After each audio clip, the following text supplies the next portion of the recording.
বস, আজকে একটা মার্ডার হয়েছে, মর্মান্তিকভাবে খুন করা হয়েছে। নাক মুখ দিয়ে রক্ত বের হয়ে গেছে, পুরুষাঙ্গ কেটে ফেলা হয়েছে, ডান হাতের 5টা আঙুল কেটে মুখে ঢুকিয়ে দিয়েছে, আর বাম হাতের 2 আঙুল কেটে 2 চোখে ঢুকিয়ে দেওয়া হয়েছে।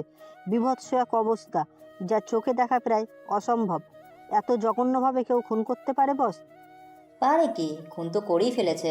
কেসের ডিটেলস দেখে যা মনে হচ্ছে মার্ডার কোনো সাইকো কিলারের হবে।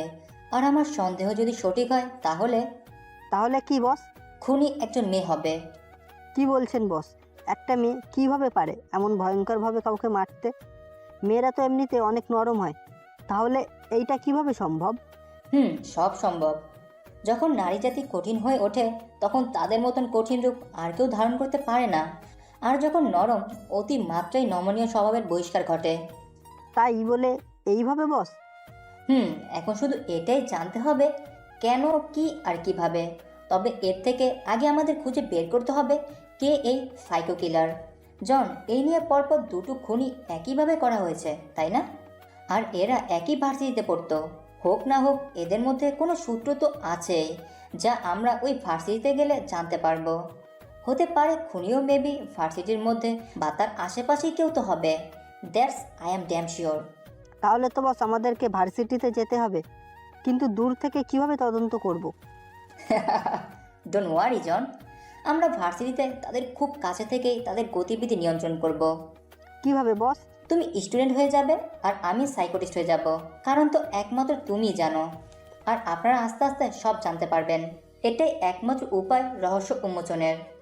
তা তো বুঝলাম, তবে আমার মনে হয় না যে আপনি সাইকিয়াট্রিস্ট হয়ে ভার্সিটিতে গেলে তদন্তে খুব একটা জোরালোভাবে এগোবে। কেন বলো তো? স্যার, এমনিতে আপনার উপর যত মেয়ে ক্র্যাশ খায়, শুধু সিবিআই অফিসার বলে কেউ সাহস করে বলতে পারে না। আর এখন তো সাইকিয়াট্রিস্ট হয়ে যাবেন, আল্লাহ না জানে এইবার কত মেয়ে হার্ট ফেল করবে। স্টুডেন্টরা তো ধর্ণা দিবে আপনার কাছ থেকে ট্রিটমেন্ট নেওয়ার জন্য। এই রকম পারফেক্ট হ্যান্ডসাম ছেলেকে কেই বা ছাড়তে চাইবে বলুন? শুধু আপনিই পাত্তা দেন না। জন, তুমি পারো বটে। এতে তো আমার কাজটা আরও সহজ হয়ে যাবে। তবে স্যার, যদি কোনো মেয়ে আপনাকে প্রপোজ করে তাহলে?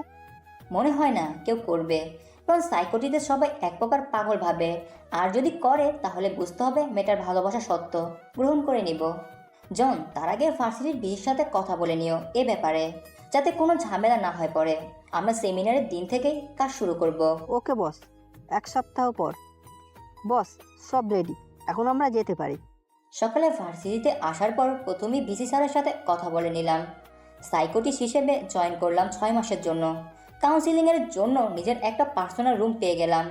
এখন এখান থেকেই শুরু হবে মাইন্ড গেমের যাত্রা। Be ready the psycho killer. Neha, no, no, no, Neha. Don't shoot, please, Neha. Don't shoot. আওয়াজের সঙ্গে সঙ্গে একটি রক্তাক্ত দেহ মাটিতে লুটিয়ে পড়ে। নেহা শ্যুট করেছে তারই প্রেমিককে, তাও নিজের হাতে। ছেলেটা মারা যাওয়ার সময় তার চোখে মুখে বিষময়ের পাশাপাশি এক গম্ভীর অবিশ্বাস কাজ করছিল, যা নেহা প্রমাণ করে দেয়। নেহা একদম রোবটের মতো দাঁড়িয়ে আছে, যেন ওকে কেউ নিয়ন্ত্রণ করছে। কানে তার ব্লুটুথ ডিভাইস, যার সূক্ষ্ম নীল আলো ওটা সচলতার প্রমাণ করে। ওপাশ থেকে ভেসে আসা now you have to date, so jump. সঙ্গে সঙ্গে নেহা লাফ দিয়ে নিজেকে শেষ করে দেয়। গত 2 খুনের থেকে এই খুন সম্পূর্ণ আলাদা। যেহেতু নীলা এখন মনোবিজ্ঞানী হয়ে এই ভার্সিটিতে আছে, সেহেতু সে সেকেন্ড এই কেসটি হাতে নিতে চাইলেও তা পারবে না। তাই রহস্য উন্মোচনের জন্য স্পেশাল এজেন্ট এক্স থেকে সদস্য জয়েন করা তিয়ানা চৌধুরীকে নিযুক্ত করা হয় এই কাজের জন্য। কিন্তু তিয়ানাই কেন? তার থেকেও অভিজ্ঞ সম্পূর্ণ অফিসার আছে। তাহলে তিয়ানা কেন? তাকে নাকি সাহায্য করবে ভার্সিটির অন্যতম হাইলুক কিলার প্রফেসর আব্রাহাম খান।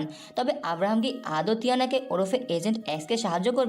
আর কেনই বা সে তিয়ানাকে সাহায্য করবে? একদিকে ভার্সিটির নতুন নিযুক্ত হওয়া সাইকিয়াট্রিস্ট নিলয় চৌধুরী, যে সিবিআই অফিসার হওয়ার আগে ড্রাগ অ্যাডিকশনের জন্য 3 বছর রিহ্যাবে থাকতে হয়েছিল, যার ফলস্বরূপ তাকে পেইকোটিক্স এর চাকরি ছাড়তে হয়। কিন্তু তিয়ানা কি নিলয়ের সম্মুখে আসবে? আর আসলে কিভাবে নিজেকে উপস্থাপন করবে? 3 জনের রহস্য সোনা পোষণের মতো ধীরে ধীরে কোনো ভয়ঙ্কর সত্যিকে কি সামনে নিয়ে আসবে? তখন রহস্যের সবানিকা কোন দিকে উন্মোচিত হবে? The mind game is ongoing. Tiana ভার্সিটিতে স্টুডেন্ট হিসেবে জয়েন করার 2 সপ্তাহের মধ্যে জানতে পারে স্টুডেন্টের মধ্যে ড্রাগ সাপ্লাই চলে। তবে কে মূল ব্যক্তি তার সামনে আসেনি। ধরা পড়েছে অল্প বয়স্ক কিছু স্টুডেন্টস। তবে এটা ক্লিয়ার যে ড্রাগ পাচারের সাথে ভার্সিটির গভীর সম্পর্ক আছে। প্রতিটা ক্ষেত্রেই ভার্সিটির ইনভলভমেন্ট 100 মূল মাথা যে অত্যন্ত বুদ্ধিমান সেটা নিলয় যেমন বুঝতে পেরেছে, ঠিক তেমনি তিয়ানাও বুঝতে পেরেছে। তিয়ানা ফিজিক্স নিয়ে ভর্তি হয় ভার্সিটিতে, কারণ নেহা আর আরাব যারা মারা যায় তারা দুজনই ফিজিক্সের স্টুডেন্ট ছিল। তিয়ানাকে সবাই টিসি নিয়ে আসার স্টুডেন্ট ভাবলেও আরহাম খান সব জানতো। রুমে ঢোকার পর তিয়ানা চমকে ওঠে, কারণ এই আরহাম খান সেই যে 4 বছর আগে তিয়ানাকে প্রপোজ করে। একটু সময় বিস্মিত কাটিয়ে তিয়ানা ডকুমেন্টসগুলো আরহামের দিকে এগিয়ে দেয়। ডকুমেন্টসগুলো দেখা মাত্র আরহাম অস্থির হয়ে ওঠে, কিন্তু নিজেকে সামনে নিয়ে বলে ওঠে, will don't mills Teyana Chowdhury. আমি ইতিমধ্যে ডিপার্টমেন্ট থেকে ইনভেস্টিগেশন এর ব্যাপারে জানতে পেরেছি। আর নেহা খুব ভালো স্টুডেন্ট ছিল, এমনকি আরাবও। যতদূর জানি ওদের রিলেশনশিপে ছিল। আমার তরফ থেকে যতটা সম্ভব আপনাকে সাহায্য করার চেষ্টা করব। তিয়ানা নিজের অবাক হওয়ার ধাক্কাটা ইতিমধ্যে নিয়ন্ত্রণ করে নিয়েছে, তাই প্রফেশনালি উত্তর দেয়, হ্যাঁ, এটা আমরাও জানতে পেরেছি। যাই হোক, আপনার সহযোগিতার জন্য অসংখ্য ধন্যবাদ। তবে আমার পরিচয়টা যেন প্রকাশ না পায় সেদিকে একটু নজর রাখবেন। অবশ্যই। তিয়ানা এবার ইতস্তত বোধ নিয়ে বলেই ফেলল, মিস্টার আরহাম খান, আমি আপনাকে চিনি। 4 বছর আগে একটা সেমিনার করেছিলেন ব্ল্যাক ভাইরাসের উপরে, যেখানে আমাদের কলেজে যোগদান করেছিল। আর তখন আমি স্টুডেন্ট ছিলাম। আরহাম খান একটু ভাবার চেষ্টা করে বলে, হ্যাঁ, সেমিনারের ব্যাপারে মনে পড়েছে, তবে আপনাকে সেভাবে মনে পড়ছে না। তিয়ানা তখন বলে ওঠে, আমি সেই যাকে আপনি ওই সেমিনারে গুন্ডাদের হাত থেকে বাঁচানোর চেষ্টা করেছিলেন। এটা বলার সাথে সাথে তিয়ানার ফর্সা চেহারার মাঝে কালো আভাস ফুটে ওঠে, যা আরহাম খানের চোখ এড়ায়নি। তবু আরহাম খান স্বাভাবিকভাবেই বলে উঠল, ও হ্যাঁ হ্যাঁ, মনে পড়েছে। আচ্ছা, আপনি কি এখনই ক্লাসে যেতে চাইছেন? না, এখন একটা অন্য কাজ আছে। আসলে এখানে আসার পর জানতে পারি নেহার মৃত্যুর ব্যাপারটা সদ্য আসা সাইকিয়াট্রিস্ট নিলয় চৌধুরীকে হ্যান্ড ওভার করতে চেয়েছিল। তাই ওনার সাথে এই ব্যাপারে একটু কথা বলার আছে। তিয়ানা চলে যেতে নিল আরহাম খান তিয়ানাকে পেছন থেকে ডেকে বলে, বলছিলাম কি, আপনার নাম্বারটা পাওয়া যাবে কি? এতে তিয়ানার ব্রু একটু কুচকে আসে। তখনই সাথে সাথে আরহাম খান উত্তর দেয়, না মানে কেসের জন্য যদি দরকার পড়ে আর কি। এইটা শুনে তিয়ানা নিজের নাম্বারটা দিয়ে দেয় আর বলে, ক্লাসে আপনি আমাকে আপনি ডাকবেন না। এই বলে তিয়ানা চলে আসে, কারণ তিয়ানা অযথা কথা বলা পছন্দ করে না। ইতিমধ্যে সিবিআই অফিসার ওরফে ডক্টর নিলয়ের সাথে অ্যাপয়েন্টমেন্ট ঠিক করা হয়ে গিয়েছিল। যদিও রিহাবের সময় এর আগে নিলয় চৌধুরী একজন পেইসোটিক প্রফেশনে ছিল। ড্রাগ রিসার্চ করতে গিয়ে নিজেই অ্যাডিকশন হয়ে পড়ে, ফলে তার আজ পেশার বদল ঘটেছে। তিয়ানা আর 5টা স্টুডেন্টের মতো নিলয়ের সাথে দেখা করতে যায়। আন্ডারকভার ব্রাঞ্চ হিসেবে তিয়ানা মিস্টার নিলয়কে সন্দেহের চোখে দেখছে। আসলে তিয়ানার কাছে ডক্টর নিলয়ের চরিত্র অনেকটা ধোঁয়াশা। তিয়ানা এবার নিজস্ব ঘরটাতে প্রবেশ করার পর ঘরের ভেতরে দেখে বেশ অবাক হয়ে যায়। খুব স্লো একটা রোমান্টিক বাংলা সং প্লে করা আছে। এসির জন্য একটা মনোরম ঠান্ডা আবহাওয়া তৈরি হয়েছে। আলোর তীব্রতা খুব বেশি নয়, আবার কমও নয়। জানালাগুলো হালকা পর্দা দিয়ে ঢেকে রাখা। ঘরটা কোনোভাবেই ডাক্তারের চেম্বার বলে মনে হয় না। ঠিক মাঝখানে একটা সেন্টার টেবিল রাখা, টেবিলের দুপাশে 2টা সোফা রাখা, যার একটাতে যে সুদর্শন ব্যক্তি বসে আছে তাকে এবং সেই সঙ্গে আশেপাশের পরিবেশ থেকে তিয়ানা প্রথমে একটু ঘাবড়ে যায়। একটা নোটবুক হাতে নিয়ে নীলে কিছু লিখছিল। তিয়ানাকে রুমে প্রবেশ করতে দেখে নীলে হাতের ইশারায় সামনে সোফাতে বসতে বলে। তিয়ানা তখনও নিলয়কে নিয়ে ভাবনায় ডুবে থাকতে থাকতে সোফায় গিয়ে বসে। নিলয় আবার ওর হাতের নোটে নজর দেয়। তিয়ানা এবার বলা শুরু করে, অ্যাকচুয়ালি আমি এখানে টিচি নিয়ে নতুন এসেছি। এবার নীলে একটু মুচকি হেসে নোটটা রেখে চোখের চশমাটা আঙ্গুলের ডগা দিয়ে সামান্য তুলে সোফাতে গা এলিয়ে বলে, তোমাকে দেখে স্টুডেন্ট মনে হয় না। যাই হোক, বলো কি সমস্যা? আসলে নিলয় চৌধুরী আগে থেকেই জানতো যে তিয়ানা একজন ডিটেকটিভ হিসেবে এসেছে, আর নিলয় চৌধুরী এসেছে দি পেইকো লেডি কিলার এর রহস্য উন্মোচনে। যাই হোক, গল্পে আসা যাক। তিয়ানা নিলয়ের কথা শুনে একটু ঘাবড়ে গেল, তা প্রকাশ না করে অফিসিয়ালি লুক নিয়ে বলে ওঠে, আসলে আমার অ্যাডজাস্টমেন্টের খুব সমস্যা হয়, সেই জন্য আমি নতুন কলেজে এসেছি। কিন্তু এখানে এসে খুনের কথা শুনে আমি খুব ভয় পেয়ে গেছি। আমার কি করা উচিত বুঝতে পারতেছি না, তাই অ্যাডভাইস চাইছিলাম। নিলয় এক দৃষ্টিতে তিয়ানার দিকে তাকিয়ে এতক্ষণ কথাগুলো শুনছিল। এবার সোফাতে বসা অবস্থায় কিছুটা তিয়ানার দিকে ঝুঁকে অর্থপূর্ণভাবে হেসে বলে, কিন্তু সত্যি করে বলতে তুমি তো একটুও ভয় পাওনি। তোমার চোখ আর মুখ একথা বলছে না। তিয়ানা বুঝতে পারছে যে বেশিক্ষণ এর কাছে নিজের পরিচয় গোপন করা যাবে না। ধরা যখন পড়েই যাবে তখন আগে ডক্টর কতটা বুদ্ধিমান দেখার জন্য দৃঢ়ভাবে পাল্টা প্রশ্ন করে, কি মনে হয় আমার চোখ দেখে? নিলয় এবার শব্দ করে হেসে বলে, ও সাইকোলজি কিলার, তুমি আমার সম্পর্কে অনেক কিছুই জেনে এসেছো দেখছি। হঠাৎ আমাকে এত ভালোবাসার কারণ জানতে পারি কি? তিয়ানা স্থির ঠান্ডা দৃষ্টি নিয়ে নীলয়ের দিকে তাকিয়ে বলে, তোমাকে যতটা বুদ্ধিমান ভেবেছিলাম তুমি তার থেকেও ধূর্ত। তবে তুমি যদি ভেবে থাকো এই ধরনের কথা বলে আমাকে টপকাতে পারবে বা আমার বিশ্বাস অর্জন করতে পারবে, তাহলে ভুল ভাবছো। তোমার কাউন্সিল রুমে এত বড় একটা ঘটনা ঘটে গেল আর তুমি বলছো কিছুই জানো না। সেটা কি হতে পারে? যেখানে তুমি আসার পরেই নেহা তোমার সাথে তার ট্রিটমেন্টের জন্য কথা বলছিল। আর আমাকে সাইকো কিলার বলা বন্ধ করো। কি জানো কি তুমি? ও সাইকোলজি কিলার, তোমাকে এই নামে ডাকার কারণ তুমি তো সেই একটা পিস, পুরোই মাথা নষ্ট। আর লিসেন, আমি কাকে কিভাবে ট্রিট করব সেটা একান্তই আমার ব্যক্তিগত, এটা তো কোনো অপরাধ না। তিয়ানা কিছুটা স্বস্তি নিঃশ্বাস ফেলে, আর সেটা নীলের সাইকেটিস্ট খুব ভালো করে লক্ষ্য করে, কিন্তু তা প্রকাশ করে না। কথায় আছে না, পাপ কখনো লুকিয়ে থাকে না। এবার তো নীলেও তিয়ানাকে সন্দেহ করছে, যে কেসের জন্য নীলের সাইকেটিস্ট হয়ে এসেছে। এবার প্রসঙ্গ ঘুরিয়ে তিয়ানা বলে ওঠে, শুনেছি নেহা নাকি ড্রাগ অ্যাডিক্টেড ছিল, কিন্তু হাসি পাচ্ছে এইটা ভেবে যে ডক্টর কিনা স্বয়ং ড্রাগ অ্যাডিকশনের জন্য 3 বছর রেহাবে ছিল, আজ উনি নাকি সাইক্রেটিক্স। বাহ বাহ, অদ্ভুত ব্যাপার। ড্রাগ অ্যাডিকশনের ব্যাপারগুলো আমি নিজে সরাসরি অনুভব করেছি, তাই এর ধারণা বা ট্রিটমেন্ট দুটোই আমার জন্য বেশি সুবিধাজনক। এমনও তো হতে পারে যে তুমি এখানে এসেছো ডার্ক সাপ্লাই করতে, অথবা তার সাথে জড়িত। তিয়ানার কথা শুনে এবার নীলয় রেগে সোফা থেকে উঠে দাঁড়ায়। সঙ্গে সঙ্গে তিয়ানাও বুঝতে পেরে দাঁড়িয়ে যায়। নীলয়ের সামনের টেবিলটা ঘুরিয়ে তিয়ানার সামনে আসে। অভ্যাসবশত আঙ্গুলের ডগা দেওয়া চশমাটা কপালের দিকে একবার ঠেলে দিয়ে ঠোঁটের কোণে হালকা হাসি এনে খুব ঠান্ডা গলায় সতর্ক বার্তা দেওয়ার মতো কথা বলে, তুমি আগে নিজেরটা সামলাও লেডি কিলার। এই একটা কথাই তোমার আপাত মস্তিষ্ক কেঁপে গেছে। না জানি কোনো রহস্য লুকিয়ে আছে তোমার মাঝে, আর আমাকে বুঝতে এসেছো তুমি। No never, you can find out me যতক্ষণ না আমি চাইবো। আর পারলে এসব থেকে দূরে থাকো। নিজের এজেন্টদের মধ্যে কোনো বোকাকে নিযুক্ত করতে বলো, তাহলে হয়তো তুমি বেঁচে যাবে। ও, এইবার বুঝলাম। তাহলে তুমি সেই যাকে ব্ল্যাক ভাইরাসের কিলারকে খুঁজে বের করার দায়িত্ব দিয়েছে। Interesting, very interesting. So mister CBI officer ওরফে সাইক্রেটিক্স Niloy, welcome the web. The mind game is on. এই কথাগুলো মনে মনে বলছিল তিয়ানা। এরপর তিয়ানা শব্দ করে বলে ওঠে, তোমাকে দেখে মনে হচ্ছে না যে তুমি আমার ভালো চাইছো। নীল এবার শব্দ করে হেসে ফেলে, হাসি থামিয়ে বলে, তুমি আমার সম্পর্কে অনেক কিছুই জানো না লেডি কিলার। তুমি হয়তো এটাও জানো না যে আমার ফেস এক্সপ্রেশন এর উপর একটা স্মৃতিজ করা আছে, তাও ইউএসের ক্যামব্রিজ থেকে, যেখানে আমি প্রথম ছিলাম। কিন্তু দুর্ভাগ্য আমার, ড্রাগ অ্যাডিকশনের জন্য আমাকে আর বেশি দূর পৌঁছাতে দেয়নি। আর সেই জন্য কি রাগ ক্ষোভে ড্রাগ পাচার করা শুরু করে দিয়েছো?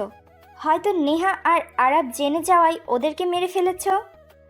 তবে চিন্তা করো না, যত তাড়াতাড়ি সম্ভব তোমার বিরুদ্ধে সমস্ত প্রমাণ আমি জোগাড় করে ফেলবো মিস্টার নিলয় চৌধুরী। নীলে হালকা হেসে বলে, আমার বিরুদ্ধে প্রমাণ জোগাড় করার আগে একবার নিজের দিকে তাকিয়ে দেখো তিয়ানা চৌধুরী। তোমার চোখে মুখে ফুটে উঠেছে ভয়ের ছাপ, এক ভয়ঙ্কর রকম সত্য। কি লুকাতে চাচ্ছ ফাইকো কিলার? নীলে গভীরভাবে তিয়ানার চোখের দিকে তাকিয়ে থেকে পড়াশোনা করতে করতে তিয়ানাকে পর্যবেক্ষণ করতে থাকে। বন্ধুত্ব, পরিবার, ভালোবাসা, রাইট? ভালোবাসা, ভালোবাসার জন্য মানুষ একে অপরের জন্য তো জীবনও দিয়ে দেয়। তবে তুমি কি জীবন নিয়েছো কি ফাইকো কিলার? তিয়ানার কপালে ঘাম জমতে শুরু করে। বারবার জিভটা দিয়ে তিয়ানা নিজের ঠোঁট ভেজাচ্ছে। কম্পিত বাম হাত দিয়ে বিতা ঘাম মোছার চেষ্টা করে যাচ্ছে। কোনো রকম চলন্ত চোখ নিয়ে নীলয়ের দিকে তাকিয়ে বলে, এই ধরনের ফালতু সাইকোলজিক্যাল ট্রিক্স অন্য কারোর উপরে অ্যাপ্লাই করো। আমার এই মুহূর্তে একটা খুব দরকারি কাজ মনে পড়ে গেছে, তাই আমি চলে যাচ্ছি। কিন্তু মনে রাখবে, সহজে তোমাকে ছেড়ে দিব না। অনেক বড় ভুল করে ফেলেছো নিলয় চৌধুরী। আর আমাকে সাইকো কিলার বলা বন্ধ করো। আমার নাম তিয়ানা, তিয়ানা চৌধুরী। তিয়ানা জোর গলায় কথাগুলো বলা শুনেও নীলয় একটুও রাগ করলো না। উপরন্ত ঠোঁটে সবসময় একটা হাসি লেগে থাকে। তিয়ানা দরজা দিয়ে বেরিয়ে যেতে যেতে শুনতে পায় পেছন থেকে নীলয় বলছে, miss Tiana, I like your hot attitude, the ফাইকো কিলার। নিলয়ের সাথে কথা বলার পর তিয়ানার আর কলেজে থাকতে ইচ্ছে করে না, তাই সে সেখান থেকে বেরিয়ে অফিসের দিকে রওনা হয়। অফিসে এসে প্রথমে ইশতিয়াক স্যারের কেবিনে নক করে। স্যার, অফিসে বিনা অনুমতিতে প্রবেশ করার অধিকার নেই। এই ঘরে মূলত কম্পিউটার আছে। দেশের সমস্ত স্পেশাল ইনভেস্টিগেশন টিম এর ব্রাঞ্চের মাধ্যমে যোগাযোগ স্থাপন থেকে শুরু করে প্রশাসনিক গোপন তথ্য, এক কথায় সমস্ত খবর সেখানে আছে। তাই এত বেশি কড়াকড়ি। ইশতিয়াক স্যারের সিক্রেট কোড দেওয়া মাত্রই দরজা খুলে যায় আর তিয়ানা ভেতরে প্রবেশ করে। সঙ্গে সঙ্গে আবার দরজা বন্ধ হয়ে যায়। ভিতরে ঢুকে তিয়ানা আজকের ঘটনা বলার পর এখন ডক্টর নিলয়কে পুরোপুরি সন্দেহের চোখে দেখা হচ্ছে। কিন্তু পড়াশোনা হচ্ছে, খুন কি আদৌ নিলয় করেছে নাকি অন্য কেউ? কি মনে হয় আপনাদের? টুইস্ট তো আছেই, তবে শুধু টুইস্ট নয়, ট্রিপল টুইস্ট আছে। ওই যে আগের পার্টে বলেছি, স্নো পজিশন ধীরে ধীরে নিশ্চিত হয়। এবার তিয়ানা ইশতিয়াককে জিজ্ঞেস করে, স্যার, ড্রাগ ডিলিংয়ের ম্যাটারটা কতদূর এগোলো? ইশতিয়াক চিন্তিত হয়ে বলে, বিষয়টা খুব জটিল তিয়ানা। তুমি তো জানোই ডার্ক ওয়েবের পার্সোনাল আইপি অ্যাড্রেস খুঁজে বের করা খুব কঠিন। এরই মধ্যে সিবিআই এর হেড অফিসার ব্ল্যাক ভাইরাসের তদন্তের জন্য আমাদের কাছে সাহায্যের হাত চেয়েছেন। স্যার, আপনি কি বলেছেন? হ্যাঁ, করে দিয়েছি। যদিও সিবিআই এর আন্ডার কভার ব্রাঞ্চ হিসেবে আমাদের উপরে যাওয়ার তিক্ততা, তারপরেও আমাদের কাছে দেশ আগে। স্যার, আপনি যদি ঠিক মনে করেন তাহলে আপনাকে একটা কথা বলতে চাই। আর সেটা হলো, ভার্সিটির প্রফেসর যেহেতু আমাকে হেল্প করছে, সেহেতু আমি ওনাকে কম্পিউটারের এই ডার্ক ওয়েব নিয়ে রিসার্চ করতে অনুরোধ করতে পারি, কারণ উনি কম্পিউটার সায়েন্সের প্রফেসর। এতে আলোচনা করতে সুবিধা হবে। ঠিক আছে, কথা বলে দেখো আর কি বলে যায়। এরপর তিয়ানা বিদায় নিয়ে সোজা বাসায় চলে আসে। খাওয়া দাওয়া শেষ করে শাওয়ার নিতে যায়। শাওয়ার নিতে যেয়ে শাওয়ারের নিচে বসে থাকে প্রায় 1 ঘন্টা। চোখগুলো রক্তাক্ত ধারণ করেছে। এরপর হঠাৎই জোরে জোরে শ্বাস ফেলে নিজের শরীরে জোরে জোরে ঢলে ঘষে চলে যাচ্ছে। এরপর চিৎকার করে কান্না করতে করতে বলতে থাকে, কেন কেন কেন? কি অন্যায় করেছিলাম আমি? আমার সাথে কেন এমন হলো? আজ কেন সব থেকেও নেই? কেন আমার বাবা মার জন্য আমি মৃত? কেন নিজেকে মৃত প্রমাণ করার যুদ্ধে নেমেছি আমি? যেখানে সবাই বেঁচে থাকার জন্য যুদ্ধ করে, সেখানে আমাকে কেন মৃত প্রমাণের জন্য যুদ্ধ করতে হচ্ছে? শরীরের কিসের এত জ্বালা? কি আছে এই শরীরের মাঝে এখন? কেন আমার চোখের সামনে আমার ছোট ছোট পরীরা ঘোরাফেরা করে? কেন? আমাদের নারীদের কি শরীরের এতই সস্তা? ছাড়বো না, কাউকে ছাড়বো না। চলে এসেছে সে।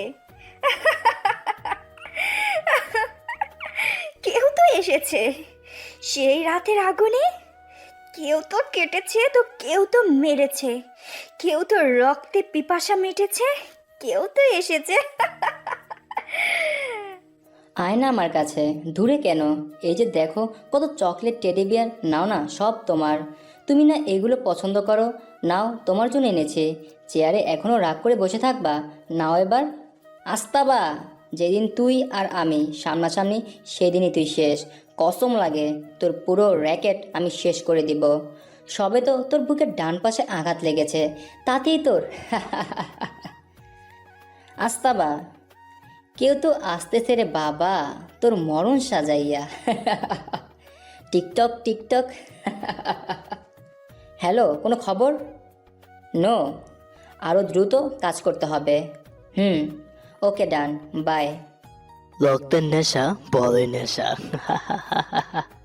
সে নেই, সে আছে, তবে আমি কেন আছি? সে এসেছে রে বাবা। TikTok TikTok. অপর পাশে হয়তো কোনো মাস্টার প্ল্যান করা হয়েছে, হয়তো আবারও কেউ খুন হবে। কিন্তু কে? কি হচ্ছে এসব? না আমি বুঝতে পারছি, না আপনারা। কি হতে চলেছে? হু ইজ ফাইকো? হুইচ ফাইকো ইজ ব্যাক? আমার মনে হয় এরা সবাই একটা সাইকো, তা না হলে এমন করে? এমনইভাবে থাকার পর তিয়ানা শাওয়ার রুম থেকে বেরিয়ে আসে। এসেই দেখে আন্ডার কভার ব্রাঞ্চ থেকে ইনভেস্টিগেশনের নোটিফিকেশন এসেছে, তাও নীলয় চৌধুরীর সম্পর্কে। এটা দেখা মাত্র তিয়ানা খুব আগ্রহ নিয়ে পড়তে শুরু করলো। এখন পর্যন্ত যা কিছু নীলয় চৌধুরী সম্পর্কে জানতে পেরেছিল তা সব উপরন্ত ছিল, কিন্তু এখানে তো দেখাচ্ছে যে নীলয় শুধু সাইকিয়াট্রিস্টই সীমাবদ্ধ ছিল না, বরং ড্রাগ ওয়েবের উপরও গবেষণা আছে তার। ড্রাগ সম্পর্কে নিলয়ের বেশ কিছু গুরুত্বপূর্ণ সেমিনার করা আছে, যা দেখে তিয়ানা সারা শরীরে ছড়িয়ে পড়ে একটা রহস্যময় উত্তেজনা। পরের দিন সকালবেলা তিয়ানা ভার্সিটিতে যায়, উদ্দেশ্য সন্দেহজনক ব্যক্তি আলাদা করা। কিন্তু অন্যদিকে নেহা যেহেতু এই ক্লাসের স্টুডেন্ট ছিল এবং ড্রাগ এডুকেটেড ছিল, তাই সূক্ষ্ম ভাবনা থেকেই যায় যে এই ক্লাসের মধ্যে হয়তো কেউ রয়েছে যে গোপনে ড্রাগ ডিলারদের দলে হয়ে কাজ করছে। তিয়ানা জানা ছিল না যে প্রথম ক্লাসটাই আরহাম খানের। আরহাম খান ক্লাসে এসে তিয়ানাকে উদ্দেশ্য করে বলে, তুমি কি নতুন? মনে মনে তিয়ানা আরহাম খানের অভিনয়ের প্রশংসা করে। তিয়ানা উত্তর দিয়ে ক্লাস শুরু করে। যেহেতু এটা কম্বিনেট কম্পিউটার ক্লাস, তাই আরহাম খান সবাইকে চুপ থাকার কথা বলে আর বলে, আজ কি শিখতে চাও তোমরা? তখনই তিয়ানা বলে ওঠে, ডার্ক ওয়েব। আরহাম খান 2 মিনিট তিয়ানার দিকে নিঃশব্দে তাকিয়ে থেকে বলে ওঠে, ইন্টারেস্টিং টপিং, লেটস স্টার্ট। যদিও তিয়ানার নজর এখন স্টুডেন্টদের দিকে নিবন্ধিত, ওর আসল উদ্দেশ্য হলো এটা দেখা যে ডার্ক ওয়েবের কথা শুনে কোনো স্টুডেন্টের ভেতরে অন্যরকম অস্বস্তি হচ্ছে কিনা। অন্যদিকে আরহাম খান পড়াচ্ছে, আমাদের যে ইন্টারনেট আছে তার মাত্র 4% আমরা সাধারণ মানুষ ব্যবহার করে থাকি। এটাকে সারফেস ওয়েব বলা হয়, যেটা মূলত আমরা গুগল ক্রোম, ইউজি ব্রাউজার বা মজিলার মধ্যে যে কোনো সময় ব্যবহার করে থাকি। আর বাকি ইন্টারনেটের যে অংশ আছে সেটা হলো ডেপ ওয়েব। ডিপ ওয়েবের ভিতরে আর জটিলভাবে আছে dark web. Basically deep web মূলত গোপনীয়তা রক্ষার জন্য ব্যবহার করা হয়। ইমেল রেকর্ড রক্ষা থেকে রিচার্জ ওয়ার্ক এর গোপনীয়তা সব কিছুই ডিপ ওয়েবে হয়ে থাকে। এতদূর আমরা নর্মাল ব্রাউজারে কাজ করতে পারতাম, কিন্তু ডার্ক ওয়েবের ক্ষেত্রে নর্মাল ব্রাউজার কাজ করে না।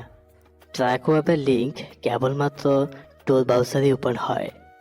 ডার্ক ওয়েবে যখন কোনো ব্যক্তি ভিজিট করেছে এবং যার ওয়েবসাইট ভিজিট করা হয়েছে তার সঠিক আইপি অ্যাড্রেস পাওয়া যায় না। এটা ইলিগাল কাজে ব্যবহার করা হয়। আমাদের মতো সাধারণ মানুষ যদি এটা ব্যবহার করতে চায় তাহলে তার সমস্ত পার্সোনাল তথ্য হ্যাক হয়ে যায়। আরহাম খান এত কিছু বলছেন, কিন্তু তিয়ানা তাতে কোনো খেয়ালই নেই। ক্লাসের ভেতরে একটা ছেলেকে সন্দেহজনক মনে হওয়ায় ছেলেটি বাইরে গেলে পেছন পেছন তিয়ানাও যায়। তিয়ানা চলার পথে এক ব্ল্যাক হুডি পরা লোক বাইক দিয়ে তিয়ানাকে ধাক্কা দিয়ে ফেলে চলে যায়, কিন্তু একটা চিরকুটও ছুঁড়ে মারে তিয়ানার দিকে। তিয়ানা মাটি থেকে উঠে দাঁড়িয়ে চিরকুট পড়া শুরু করে। এখানে যত ভিতরে ঢোকার চেষ্টা করবে তত নিজের বিপদ বাড়বে, তাই এই সব থেকে কিছু নিজেকে দূরে রাখো।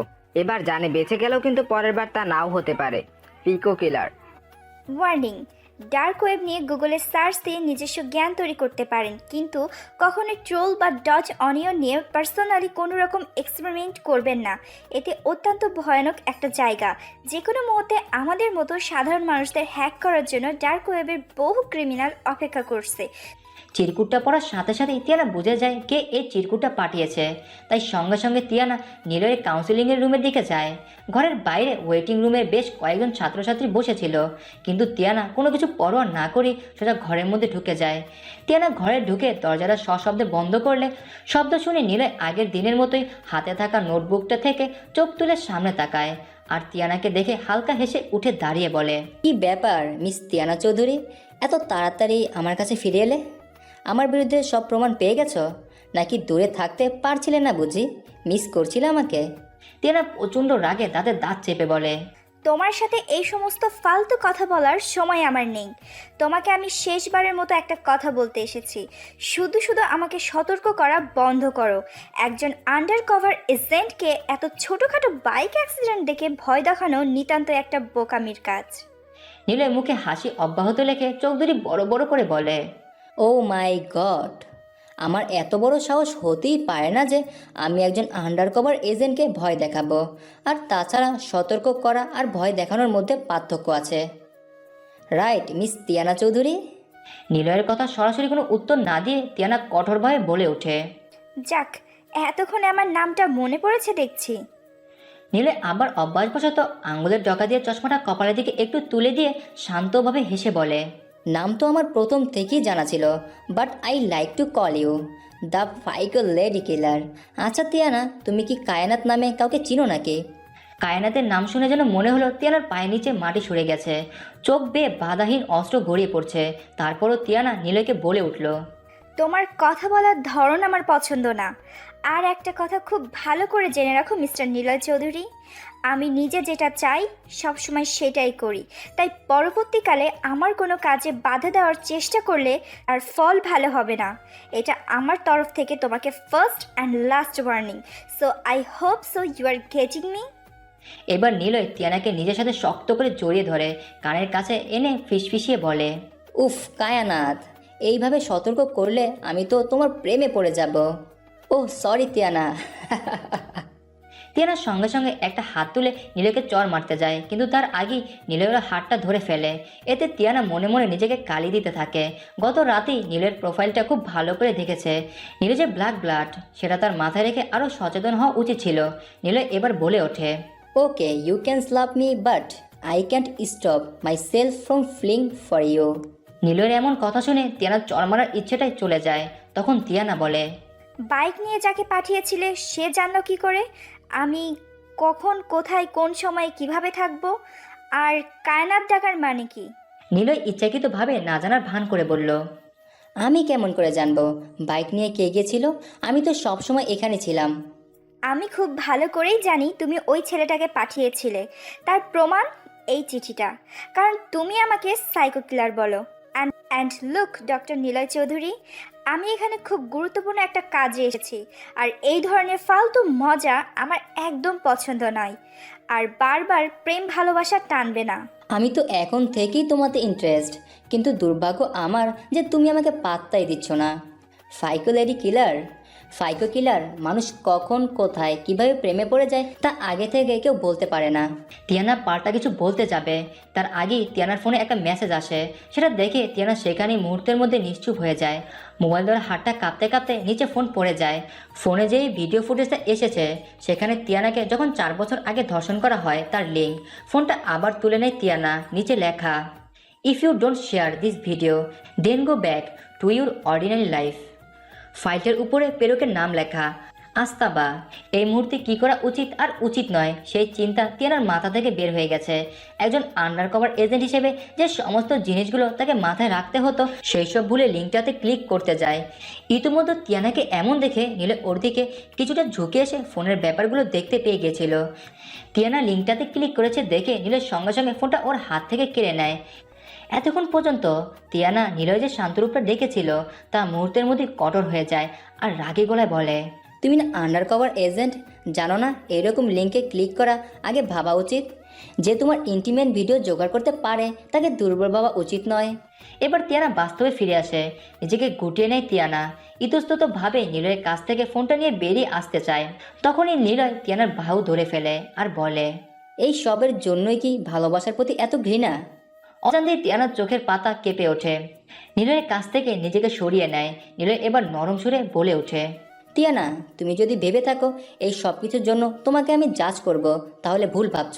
তোমার প্রতি আমার কোনো বিরূপ মনোভাব তৈরি হবে না। তবে জানতে চাইবো কি এমন ঘটেছিল 4 বছর আগে যার জন্য তুমি এত পালিয়ে বেড়াও? জোর করব না, তবে সাবলীলভাবে বললে সাহায্য করতে পারি। প্রথমে ভেবেছিলাম তুমি আমাকে সতর্ক করতে চেয়েছিলে, এখন দেখছি নিজে থেকে সাহায্য করতে চাইছো। সব মানুষদের প্রতি কি এত ভালোবাসা, নাকি শুধু মেয়েদের প্রতি? নিলয় 2 দিকে মাথা নাড়িয়ে বলে, যদি বলি শুধু তোমার প্রতি, বিশ্বাস করবে কি? ফালতু কথা বলার টাইম আমার নেই। পারলে কে এই আস্তাবা তার ব্যাপারে খোঁজ নাও। অনেক খুঁজিয়ে দিতে পারি। তার আগে তোমার 4 বছর আগের অতীত আমাকে জানাতে হবে। আর হ্যাঁ, ক্লাসে যাকে তুমি সন্দেহ করেছিলে সে আমার পিএ জন, তাই ওর কথা ভেবে নিজের টাইম নষ্ট করো না। বলো কি তোমার অতীত? আমার জীবন সম্পর্কে কাউকে কিছু বলতে চাই না আমি। তবে তুমি কি জানো এই নিলয় নামের প্রতি আমার কতটা দুর্বলতা আছে? আমার জীবনের প্রত্যেকটা শুভ সূচনায় ছিল নিলয়। আমার নিঃশ্বাসে, আমার বিশ্বাসে, আমার শিরা উপশিরায় ছিল শুধু নিলয়। নিলয় ছাড়া কায়নাতের জীবন ছিল অন্ধকার। এরই মাঝে জন্ম নেয় নিলয় কায়নাতের নিহিকা। ছোট্ট সংসারে অসম্ভব সুখ শান্তি আর ভালোবাসায় পরিপূর্ণ ছিল। তবে গ্রহণটা যেন খুব বেশি দেরি করেনি লাগতে। গত বছরের 31st নাইট। নিহিকা 2 বছরের জন্মদিন উপলক্ষে যাত্রাবাড়ি গিয়েছিল ঘুরতে নিলয় আর কায়নাত। আনন্দের কিছু সময় পার হতে না হতে এক বিস্ফোরণ ঘটে। আশেপাশে রাহাজানি পড়ে যায়। কায়নাত আর নিলয় তাদের ছোট্ট মেয়ে নিহিকাকে পাগলের মতো খুঁজতে শুরু করে। এদিক থেকে ওদিক তো ওদিক থেকে সেদিক। কায়নাতের শরীরের অনেক অংশে ক্ষতের সৃষ্টি হয়েছে। নিলয়ের কপালে রক্ত ডান পাশের চোখ দিয়ে বেয়ে বেয়ে পড়ছে। নিলয় পাগলের মতো ডেকে চলেছে, নিহিকা, কায়নাত, নিহিকা, কিন্তু কোনো শব্দই কারো কান পর্যন্ত পৌঁছাচ্ছিল না। এত এত রাহাজানির মাঝেও একজন হাস্য ফুটন্ত প্রশান্তির চেহারা নিয়ে ঘুরে ঘুরে দেখে যাচ্ছে। কায়নাত ভেবেছিল হয়তো কোনো পাগল হবে। নিহিকাকে খুঁজতে খুঁজতে কায়নাত ওই লোকের সামনে চলে আসে। কায়নাত অনেক ভয় পেয়েছিল ওই লোকের চেহারা দেখে, কিন্তু কথায় আছে না, বিপদ যখন আসে তার দিক থেকে ধেয়ে আসে। কায়নাতের হয়েছিল তাই। কায়নাত ওই লোককে জিজ্ঞাসা করেছিল, আপনি কি ছোট 2 বছরের একটা মেয়ে বাচ্চাকে দেখেছেন কি? গোলাপি রঙের জামা আছে গায়ে। এই কথাগুলো বলতে কায়নাত চোখের পানি বাধাহীনভাবে ছেড়ে দিয়েছিল, কিন্তু ওই লোক কায়নাতের কান্না দেখে অদ্ভুতভাবে ঠোঁটমুখ বিছড়িয়ে কান্না করে একটা টেবিলের নিচে ইশারা করে। কায়নাতও তার ইশারায় ওইদিকে তাকায় আর দেখে ছোট্ট নিহিকা সেন্সলেস হয়ে টেবিলের নিচে পড়ে আছে। কায়নাত তখন চিৎকার করে নিলয়কে ডাকে। নিলয়, আমাদের নিহিকা। নিলয় দৌড়ে এসে নিহিকাকে কোলে তুলে নেয়, সাথে কায়নাতের কপালে একটা চুমু খায়, যা দেখে ওই লোকের মুখ শক্ত হয়ে ওঠে। ভয়ঙ্কর লাভা যেন নির্গত হচ্ছিল তার আপাত মস্তক থেকে। এমন অদ্ভুত দেখে ওই লোককে নিলয় আর কায়নাত ফেরেশতা ভেবেছিল, যে তাদের মেয়ের সন্ধান দিয়েছে। তাকে ধন্যবাদ জানিয়ে নিলয় কায়নাতকে আর নিহিকাকে নিয়ে বাসায় ফিরে আসে। কিন্তু কে জানতো, যাকে নিলয় আর কায়নাত ফেরেশতা ভেবেছিল সেই হবে ফাইকো দি কিলার। রক্তে যার পিপাসা মেটে না, আর নারীর শৈলে তার বসত মেলে। জানোয়ারের চেয়েও ভয়ঙ্কর হিংস্র সে।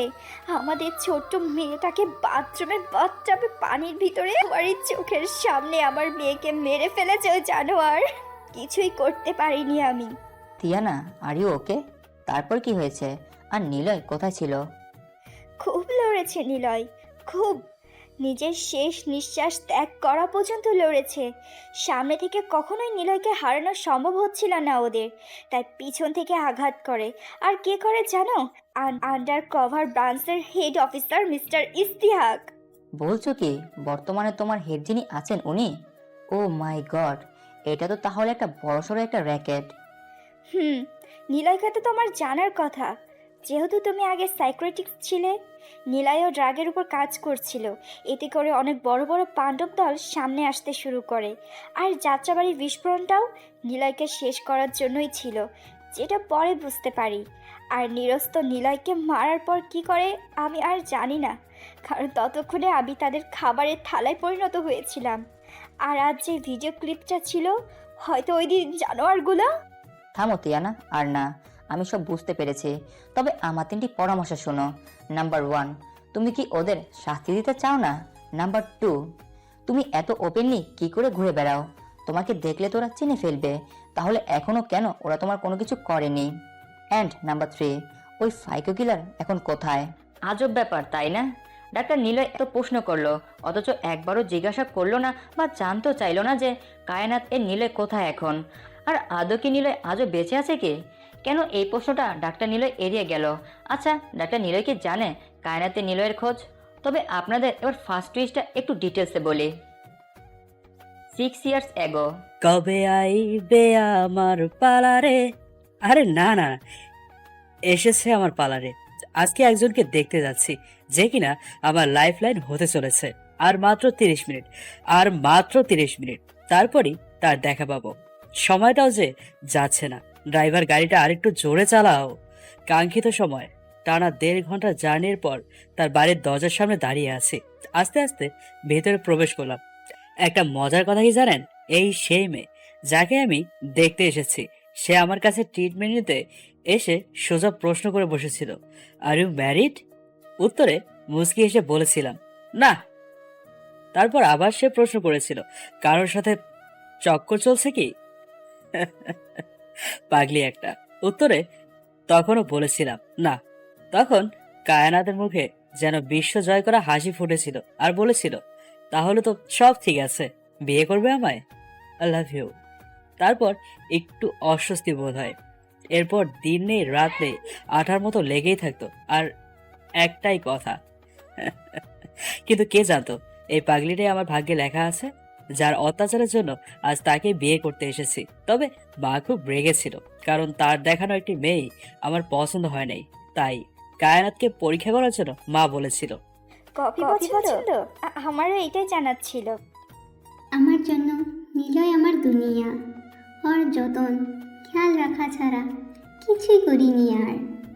আমি ওর কোনো খুশির মাঝে বাধা হয়ে দাঁড়াবো না। তবে কোনো কারণে যদি আমাকে তোমার পছন্দ না হয়, তাহলে কি নিলয়কে আমার জীবন থেকে দূর করে দিবে কি? না হলে ওর সন্তানরা তো আমাকে চিনবেই না। নিলয়কে বড় করে তোলা 30 বছরের কষ্ট তা বৃথা হয়ে যাবে। আচ্ছা, আপনার কি কখনো মেয়ের অভাব, মানে মেয়ে না থাকার অনুভূতি হয়েছে কি? হ্যাঁ, আমার মেয়ের অভাবটা তো হয় অনেক সময়। মেয়ে থাকলে ওর নিজের পছন্দ মতন সাজানো, সব কথা শেয়ার করা, সব কিছুই খুব মিস করি। আর কি বলো তো, একজন মা হই, পারি তার মেয়ের মনের অনুভূতিগুলো বুঝতে। তবে হ্যাঁ, আমার ছেলে আমার খেয়াল রাখে, তবে মেয়ে তো মেয়েই হয়। আর আমার এই ঘরটা তো কেমন খালি খালি লাগে। আমার মা বাবা নেই, অনাথ আশ্রমে বড় হয়েছি। মায়ের ভালোবাসা কেমন হয় তা কোনোদিন বুঝতেই পারিনি।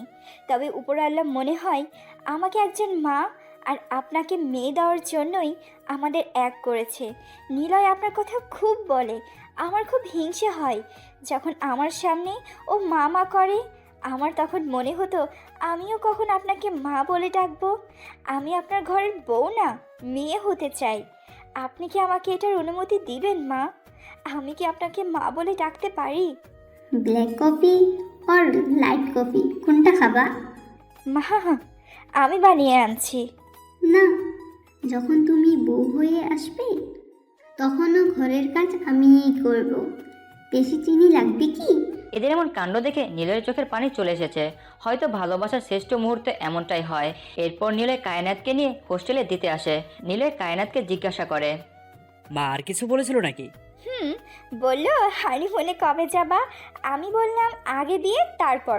উনি তো ডেটও ফিক্সড করে ফেলেছে। ইয়াহু!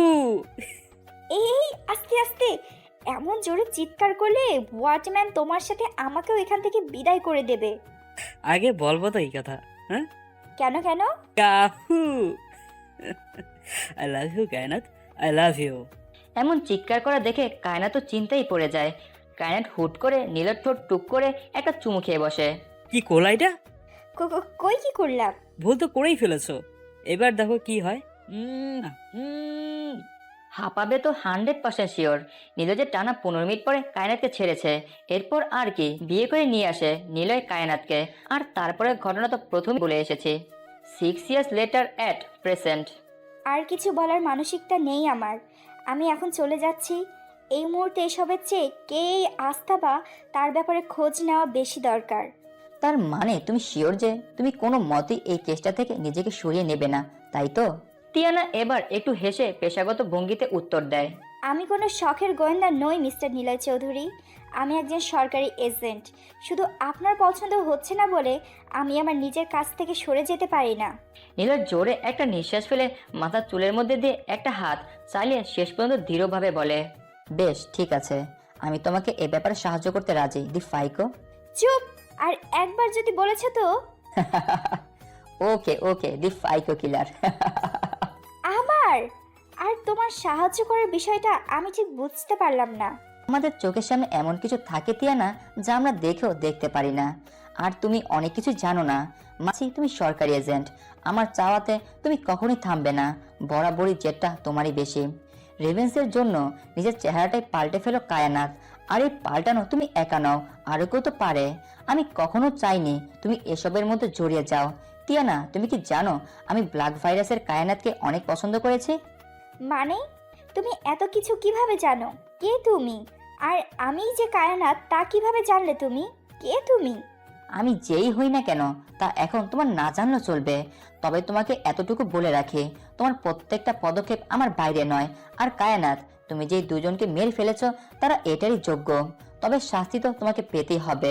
কিন্তু তার আগে তোমার এই আস্তাবাকে টেনে বের করে আনাটা প্রয়োজন।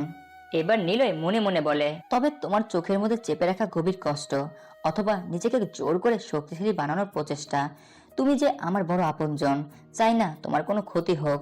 তোমাকে বাঁচানোর জন্য আজ আমার চেহারার বদল ঘটেছে। 4 বছর নিজেকে দূরে সরিয়ে রেখেছি যাতে তোমার কোনো ক্ষতি না হয়, কিন্তু তুমি যে সব এলোমেলো করে দিলে। তোমার প্রতিশোধের নেশা যে এতটা তীব্র তা আমি বুঝতে পারিনি। প্রথম খুন আমি করেছি, তবে দ্বিতীয় খুন আমার চিন্তা ভাবনার আগে তুমি করে ফেলেছ। এগুলো তো আমি ভালোভাবে সামনে নিতাম কোনো না কোনো ভাবে, তবে এর পেছনে যে এত বড় একটা র্যাকেট কাজ করছে তা তোমার ধারণারই বাহিরে। তোমাকে শেষ করার জন্যই এই কেসে তোমাকে নিযুক্ত করা হয়েছে। ভেবেছিলাম নিজেকে তোমার সামনে উপস্থাপন করব না, কিন্তু না, এর শেষ আমিও দেখতে চাই।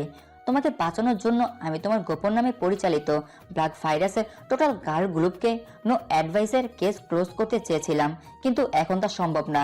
এই আস্তাবার সাথে আমি নিজে ডিল করব এইবার। তোমার কাছে যখন তার মেসেজ চলে এসেছে তখন আমি তুমি চাই বা না চাই আমরা সবাই এখন এই গেমের অংশ হয়ে গেছে। এই আস্তাবা সেই যে আমাকে মারার জন্য বোম ব্লাস্ট করেছিল, সেও তার চেহারা পাল্টে ফেলেছে, যার জন্য তাকে ধরা এখন মুশকিল হয়ে পড়েছে। আর সাথে শত্রুতা তো গভীর, যার জন্য আমার মাকে হারিয়েছে। তোমার থেকে এত দূরে আমি। এবার নিলে শব্দ করে বলে ওঠে, আমি আর আমার দল তোমাকে সাহায্য করতে রাজি, কিন্তু একটা শর্ত আছে। আমরা কোনো ইনলিগ্যাল কাজ না করলেও আমাদের কাজ করার পদ্ধতিগুলো সম্পূর্ণ ইনলিগ্যাল। তুমি যদি আমার সাহায্য চাও তাহলে আগে কথা দিতে হবে আমাদের কাজে কোনো বাধা দিতে পারবে না। বলা তো যায় না কখন তোমার মাঝে এজেন্ট এক্স মিস তিয়ানা জেগে ওঠে কায়নাতের বদলে, যার জন্য এই দশা। এতে তিয়ানা ব্রু কুচকে তাকায়। নীলে আবার বলা শুরু করে, যদি রাজি থাকো তাহলে আজ সন্ধ্যাবেলায় আমার বাড়িতে চলে এসো। টেক ইজ কার্ড, আমার বাড়ির ঠিকানা, ওইখানেই সব আলোচনা হবে।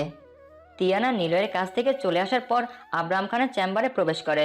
আব্রাহাম তড়িগড়ি করে চেয়ার থেকে ওঠে তিয়ানার দিকে এগিয়ে এসে বলে, তুমি তখন ক্লাস থেকে বেরিয়ে গেলে, তারপর আর ফিরে আসলে না। Any problem? না না, সেরকম কিছু নয়। I was just busy. Sorry ওইভাবে ক্লাস থেকে বের হয়ে যাওয়ার জন্য। আরে ইটস ওকে, তোমার কাজের জন্য সমস্ত কিছু অ্যালাউ। অ্যাকচুয়ালি প্রফেসর, আপনার সাথে একটু কাজ ছিল। আপনি তো ডার্ক ওয়েব নিয়ে অনেক বছর গবেষণা করেছেন।